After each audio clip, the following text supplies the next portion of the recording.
నమో వెంకటేశాయ. ధనుర్మాస మహోత్సవంలో భాగంగా ఈరోజు 26వ పాసురం గురించి మనం తెలుసుకోబోతున్నాం. అలాగే అమ్మకి సార సమర్పణ కూడా చేశారు. స్వామివారి కైంకర్యాన్ని చూసి మనసారా వేడుకుందాం. జై శ్రీమన్నారాయణ. గోపికలను మేలుకొలపడం అనుకున్నాం. ఆ తర్వాత 5 పాసురాలలో ఆచార్య రూపమైన నందగోపుణ్ణి, మంత్రమైన యశోదమని, భాగవతోత్తముడైన బలరాముణ్ణి, అలాగే పురుషకార స్వరూపిణి అయినటువంటి నీలాదేవిని మేలుకొలిపే ప్రయత్నం చేశారు. తర్వాత 5 పాసురాలలో శ్రీకృష్ణ పరమాత్మను మేలుకొలిపే ప్రయత్నం చేశారు. అక్కడికి 5 25 అయిపోయినాయి. ఆఖరి 5లోకి వచ్చాం. ఈ 5 ఏమిటంటే, ఎందుకు చేస్తుంది ఈ వ్రతం గోదమ్మ? ఆ విశేషం కృష్ణయ్యకు విన్నపం చేసేటువంటి ఆ విధానమే ఈ 5 పాసురాలు. వెంటనే చెప్పిందా? చెప్పలేదు. మొదటి నుంచి కూడా నీరాటానికి రండి అని పిలిచింది. అలాగే పరై అనే వాయిద్యం కోరి వచ్చామంది. నిన్నటి పాసురంలో కూడా శ్రీకృష్ణ పరమాత్మకి మేము నిన్ను పాడటానికే వచ్చామయ్యా, నువ్వు ఇస్తానంటే ఇవ్వు పరై అనే వాయిద్యం అంటూ చెప్పింది. కానీ కావలసినంగా మనస్సులోది మాత్రం నేరుగా చెప్పలేదు, దాచి ఉంచింది. గోదమ్మ నేరుగా ఎక్స్ప్రెస్ చేయాల. అది నేరుగా ఎప్పుడు చెప్తుందంటే 29వ పాసురంలో చెప్తుంది అసలు తనకు ఏం కావాలి అనేది. అప్పటిదాకా ఎలా? అవును, చివరి దాకా కూడా స్వామియే తెలుసుకోవాలని కోరుకుంది. ఆ చివరాఖరికి అప్పుడు తను మనసులో ఉన్నటువంటి మాటను బయట పెట్టింది. తనకు అసలు ఏం కావాలి అనేది నిష్కర్షగా కొండ బద్దలు కొట్టినట్లుగా నాకు ఇది కావాలి అని కోరుకున్నది ఎప్పుడు అంటే 29వ పాసురం దాకా. మన ఆడవాళ్ళు ఉన్నామండి, వెంటనే అడిగేస్తామా? అడగం. అవతల వాళ్ళు తిప్పి ఆయన దగ్గర ఏ అప్లికేషన్ పెడుతుందో ఈవిడ ఆయనకు అర్థం కాక నానా రకాలుగా ప్రశ్నలు వేసి చివరాఖరికి ఆయనే తెలుసుకోవాలని మనం ఎలా అయితే అడుగుతామో గోదమ్మ కూడా అలాగే అడిగింది చూడండి. అందుకోసం 29వ పాసురం వరకు తన మనసులో ఏముందనేది నేరుగా చెప్పలేదు. ఇప్పుడు 24వ పాసురంలో మాత్రం తమకు కొన్ని పరికరాలు వ్రతానికి కావలసినవి కోరుకుంటున్నారు. అవి ఏమిటి అనేది పాసురాన్ని అనుసంధించి తెలుసుకుందాం.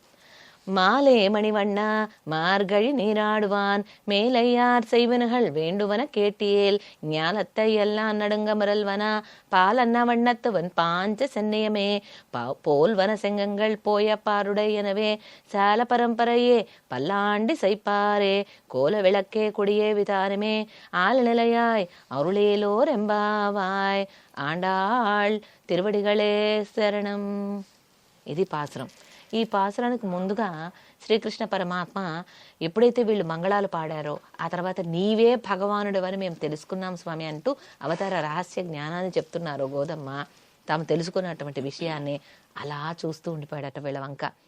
ఎలా అంటే సమ్మోహనంగా, అంటే వాళ్ళని మోహిస్తున్నట్లుగా అలా చూస్తూ ఉండిపోయేటప్పటికి గోదమ్మ అంటుంది, ఓయ్ ఆశ్రితుల పట్ల వ్యామోహం కలిగినటువంటి వాడా, మేము చెప్పేది నువ్వు వింటానంటే మేము చెప్తాం మాకేం కావాలో అంటున్నారు. అయితే ఇక్కడ కృష్ణ పరమాత్మ నిజానికి వాళ్ళ యొక్క బాహ్య సౌందర్యానికి చూసి మోహపడటం లేదు, వ్యామోహపడటం లేదు. వాళ్ళలో అంత సౌందర్యం, ఎంత చిన్న వయసులో వీళ్ళకి ఎంత భక్తి, నేనంటే ఎంత విశ్వాసము, నన్నే పాడాలని వచ్చారు. కృష్ణయ్యని మనం కలిసామనుకోండి నేరుగా, నాకు నేను పాడాలని ఉందని అడుగుతామా? 100 లిస్టులు చెప్పేస్తాం మన దగ్గర ఉన్నటువంటి. ఒక్కొక్క లిస్ట్ లో 100 ఉంటాయి. 100% కరెక్ట్ కదా. అలాంటిది నిన్నే పాడాలని వచ్చామని అంటున్నారే అని వాళ్ళ భక్తికి చూసి ఆయన మురిసిపోతున్నాడు. అటువంటి స్థితిలో వీళ్ళిద్దరు ఉన్నారు. అయితే ముందుగా ఏమంటుంది? మాలే అంది గోదమ్మ.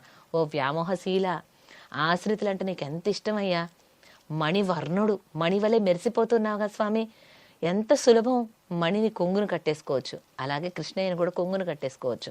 అంత సౌలభ్యంగా ఉంటాడు స్వామి. ఎక్కడ నేను ఇంత గొప్పవాడిని అని వీళ్ళకి దూరంగా ఉన్నట్లుగా ఉండడు. కొంతమంది ఉంటారు, వాళ్ళకే జ్ఞానం ఉందని, ఎంతో గొప్పవాళ్ళమని, లేకపోతే డబ్బులు ఉన్నాయనో, లేకపోతే ఇంకోటో ఈ కారణంగా అందరికీ చేరువ కాలేరు. ఒక లెవెల్ మెయింటైన్ చేస్తూ ఉంటారంటారు చూడండి, ఒక రేంజ్ అని అంటుంటారు. అలా మెయింటైన్ చేస్తూ దూరంగా ఉండిపోతారు. అలాంటిది ఏమీ లేకుండా ఎంత జ్ఞానం ఉన్నా, ఐశ్వర్యం ఉన్నా, తాను మిగిలిన వాళ్ళతో సమానమని, పిల్లలతో పిల్లలుగా, పెద్దవాళ్ళతో పెద్దవాళ్ళుగా కలిసిపోయే తత్వం అందరికీ ఉండదు. అది ఉంటుంది కృష్ణయ్య దగ్గర.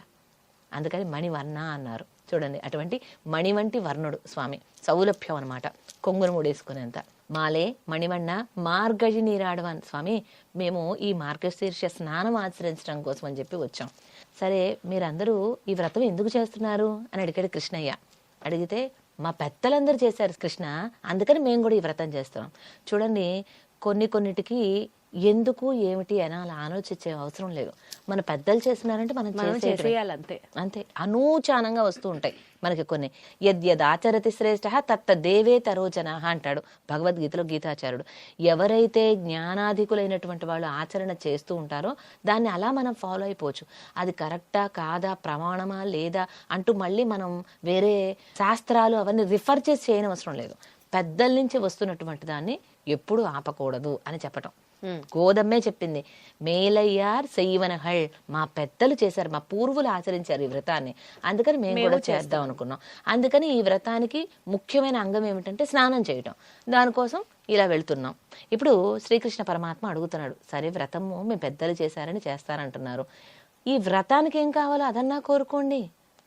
మీకేం కావాలి అంటే చెప్పడం లేదు, వ్రతానికన్నా కావాల్సినవి కోరుకోండి అంటే మా ఈ వ్రతానికి ఏం కావాలనేది మొదలు పెట్టేస్తున్నారు. జ్ఞానత్తై ఎల్లాం నడుంగ మురల్వన, ఈ భూమండలం అంతా వినిపించేలాగా పెద్ద వైశాల్యం కలిగినటువంటి పరై అనే వాయిద్యం కావాలి. మొట్టమొదటి పరికరం పరై అనే వాయిద్యం, డంబెల్ లాంటిది అనమాట. తర్వాత తెల్లని పాంచజన్యాన్ని పోలినటువంటి శంఖాలు కావాలి అని అడిగింది. పాంచజన్యం శ్రీకృష్ణ పరమాత్మ ఎడమ శ్రీహస్తంలో ఉంటుంది. అది పూరిస్తూనే యుద్ధాన్ని ఆరంభం చేస్తాడు, కురుక్షేత్ర మహాయుద్ధ సంగ్రామాన్ని. అలాగే శ్రీకృష్ణ పరమాత్మ యొక్క తిరు అధర స్పర్శ పొందినవి రెండే ఈ లోకంలో. ఏమేమిటవి? ఫ్లూట్ ఒకటి, మురళి, అలాగే పాంచజన్యం. అవి రెండే స్వామి అధరాలను తాకింది. అటువంటి పాంచజన్యాన్ని పోలిన శంఖాలు కావాలని అడిగింది మన గోధుమ. ఒకటి కాదట, శంఖములు ప్లూరల్ ఫామ్లు అడుగుతుంది. అసలు అలాంటిది మరలో ఇంకొకటి ఉండదు, అలాంటి సాటి లేనటువంటిది పాంచజన్యం. అందుకని గోధుమ అడిగింది గొంతెమ్మ కోరిక ఇలా చూస్తున్నాడు కృష్ణయ్య, ఏమిటి ఇట్లా అడుగుతున్నారు, అలాంటి శంఖములు పలు కావాలి అన్నట్లుగా. పోల్వన శంఖంగల్ పోయ పాడుడై అనేవే, చాలా పరంపరీయ పల్లాండి సైపారే. అలాగే పెద్ద వాయిద్యం, నీకు మంగళం పాడేటువంటి వాళ్ళు కూడా కావాలి. వ్రతం ఒక్కళ్ళే చేసేది కాదు కదా, అందరం కలిసి చేయవలసిందే. అందుకని నీకు మంగళం పాడేటువంటి వాళ్ళు కూడా ఉండాలి. ఏమంటే ఎప్పుడైనా ఒక పూజ చేస్తున్నాము అంటే కేవలం పూజ చేయించేటువంటి అర్చక స్వామి, చేసేటువంటి మనము, వీళ్ళుంటే సరిపోదు, ముత్తైదువులు కూడా ఉండాలిగా. అంటే వాళ్ళు మంగళం పాడటానికి అట్లాగా. అందుకని ఈ ధనుర్మాస వ్రతానికి కూడా నీకు మంగళం పాడేటువంటి వాళ్ళు కూడా కావాలి అంటూ కోరుకుంటున్నారు. మూడవదిగా, ముందుగా వ్రత సాధనం పరై, రెండవదిగా శంఖాలను పోలినటువంటి పాంచజన్యాన్ని పోలిన శంఖాలు, తర్వాత పల్లాండు పాడేటువంటి వారు, నాలుగవదిగా కోల విళక్కే అంటే పెద్దదైనటువంటి మంగళదీపం. వీళ్ళు తెల్లవారుజామున కదండి వ్రతం ఆచరిస్తున్నారు, చీకట్లుగా ఉంటుంది కదా, ఆ చీకట్లను పారద్రోలే విధంగా పెద్ద మంగళదీపం అనమాట. పూజలప్పుడు మనం పెద్ద నిలువెత్తు దీపాలు పెడతాం. కుందులు మామూలుగా అయితే చిన్నవి వాడతాం, కానీ విశేషమైనటువంటి పూజాధికారులు చేస్తున్నప్పుడు పెద్ద పెద్ద మంగళ దీపాలు వాడతాం. అటువంటి మంగళ దీపాలు కావాలి విశేషమైన ఈ వ్రతానికి అంటూ కోరుకున్నారు. కోల విளకే కొడియే ధ్వజం కావాలి. అంటే ఇక్కడ వ్రతం జరుగుతుంది అని చూసే వాళ్ళందరికీ తెలియాలి కదా, ధ్వజం కావాలి. ఆలయాల్లో బ్రహ్మోత్సవాలు జరుగుతుంటే మీరు గమనించారా, ధ్వజస్తంభం దగ్గర గరుడాళ్వార్ల యొక్క చిత్రపటం గీసినటువంటి ఆ యొక్క ధ్వజాన్ని పైకి ఎగరవేస్తారు. దాన్ని ధ్వజ ఆరోహణం అంటారు. అలాగే అవరోహణం అంటే ధ్వజం దింపడం.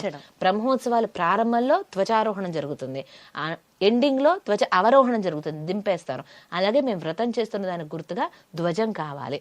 కొడియే వితానమే, తర్వాత చాందిని కావాలి. మరి తెల్లవారు చామునే వీళ్ళు వస్తున్నారు కదండి, అందుకని ఆ మంచు పడకుండా వీళ్ళందరూ వెళుతున్నట్లుగా మీరు కూడా గమనించారా, 4 వైపులా కర్రలు పట్టుకొని దాని మీద ఒక బెడ్షీట్ లాగా ఇట్లా ముడి పెట్టేసి ఇలా చాందిని లాగా తీసుకొని వెళ్తున్నారు. చాందిని అంటే మేల్ కట్టు అంటారు, పైన కప్పేటువంటి వస్త్రం అనమాట. అది కూడా మాకు కావాలి.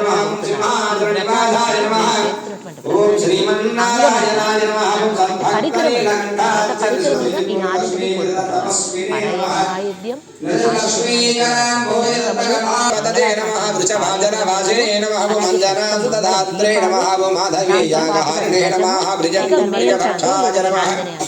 అది కూడా కావాలి అంటూ ఈ 6 పరికరాలు ఇవ్వమని అనుగ్రహించమని అరుళేలో రెంబావాయ్ అంటున్నారు. అయితే కృష్ణ పరమాత్మ అంటున్నట్ట, ఇవన్నీ అయ్యే పనేనా? అసలు పాంచజన్యాన్ని పొలిన శంఖాలు ఉంటాయి ఏమిటి? ఏంటి మీరు అన్ని గొంతెమ్మల కోరికలు కోరుతున్నారు అంటే, ఆలు నిలయ్యాయి, నువ్వేమన్నా మామూలు వాడివా ఏంటి?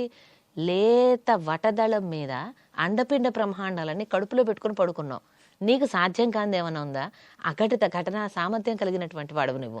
ఎవరూ చేయలేనటువంటి విశేషాలని నువ్వు చేయగలిగినటువంటి వాడు. నువ్వు దలుచుకుంటే ఇదేమన్నా పెద్ద విషయమా? కాబట్టి మాకు ఇవన్నీ కూడా అనుగ్రహించు స్వామి అంటూ కోరుకుంటున్నారు. ఈ పాసురం ఎంత విశేషం అంటే, ఈ పాసురం నాటికి 26వ పాసురం నాటికి శ్రీపెరుంబుదూర్ రామానుజుల వారి తిరు అవతార స్థలం శ్రీపెరుంబుదూరులో ఉన్నటువంటి ఆండాళ్ళ తల్లికి కదంబ ప్రసాదం చేయించి నివేదన చేసి సార సమర్పిస్తారు భగవత్ రామానుజుల వారు. అమ్మే అడిగింది స్వయంగా, నాకు ఈ వ్రత పరికరాలు కావాలి అంటూ. అందుకని అమ్మవారికి సారె సమర్పణ చేస్తారు. గోదమ్మ వారికి భగవద్ రామానుజుల వారే సారె సమర్పిస్తున్నట్లుగా నేటికి కూడా శ్రీపెరుంబుదూరులో 26వ పాసురానికి సారె సమర్పణ. అంటే ఒకవేళ మనం ఈ పాసురాన్ని కనుక మనం ఇంట్లో చదువుకుంటే మనం కూడా అమ్మవారికి సారె సమర్పించుకోవచ్చు. చక్కగా పసుపు, కుంకుమ, జాకెట్ ముక్క, చలిమిడి ఇలాంటివన్నీ సారులో మనం ఏమేమి సమర్పిస్తాం అవన్నీ. మీకు ఒక విషయం తెలుసా? కొంతమంది ఔత్సాహికులైనటువంటి భాగవతులు నెల రోజులు సార సమర్పిస్తారు గోదమ్మకి. కొన్ని కోవెలలో ప్రతి ఆదివారం సార సమర్పణ కార్యక్రమం పెట్టుకుంటారు. కొన్ని చోట్ల 26వ పాసురం ఈనాటి పాసురానికి సార సమర్పణ కార్యక్రమం పెట్టుకుంటారు. మనందరినీ అనుగ్రహించడానికి తన భోగాన్ని విడిచి ఈ భూమి మీదకి వచ్చిన గోదాదేవి, భూదేవి యొక్క అంశ అటువంటి గోదాదేవి తల్లికి మనం చేతులతోటి సార పెట్టుకోవటం అంటే ఇంకొకటి ఉండదు. ఆ విధంగా సార సమర్పణ చేయటం అనేది గోదాదేవికి ఈ పాసురం రోజు. అలాగే ఒక్కొక్క రోజు పాసురానికి, ఒక్కొక్క విశేషమైన పాసురానికి విశేషమైన ప్రసాదం కూడా నివేదన చేస్తూ ఉంటారు. అది ఏమిటి అనేది ఆయా ఆచారులు వారి యొక్క శిష్యుల్ని అనుసరించి, అంటే ఎవరి ఆచారాలు వేరువేరుగా ఉంటుంటారు కదండి, చాలా మంది ఆచారులు ఉంటారు. ఆచారులు చెప్పిన రీతిలో చేయాలి. ప్రతిరోజు అయితే కట్ట పొంగల్ నివేదన అండి.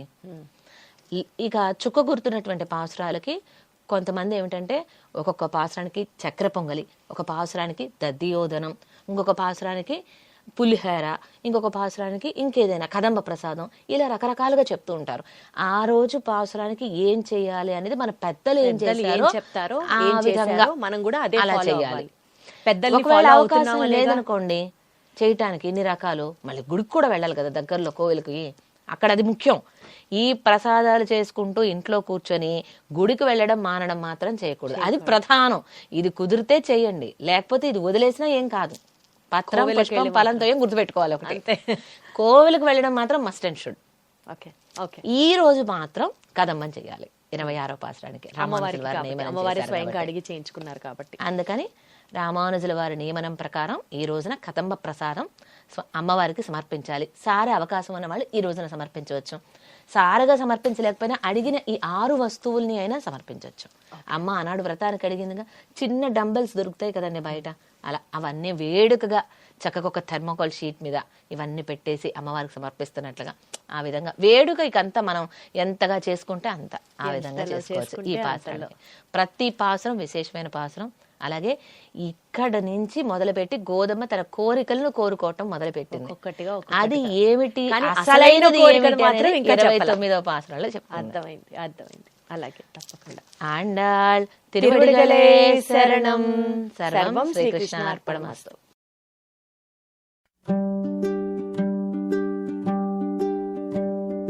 மாலை மணிவண்ணா மார்கழி நீராடுவான்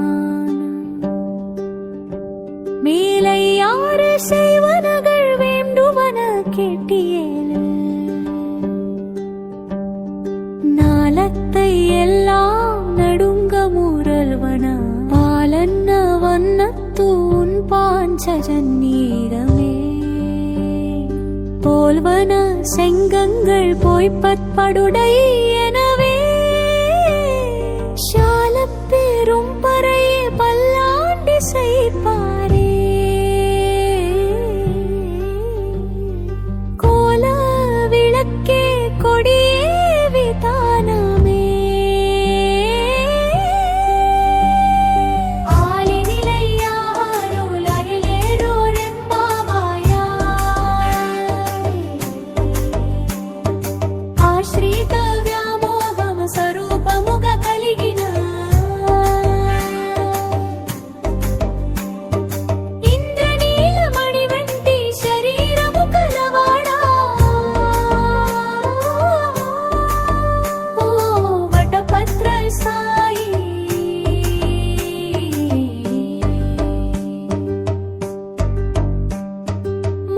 శీర్షమాస స్నానం చేయగా వచ్చాము.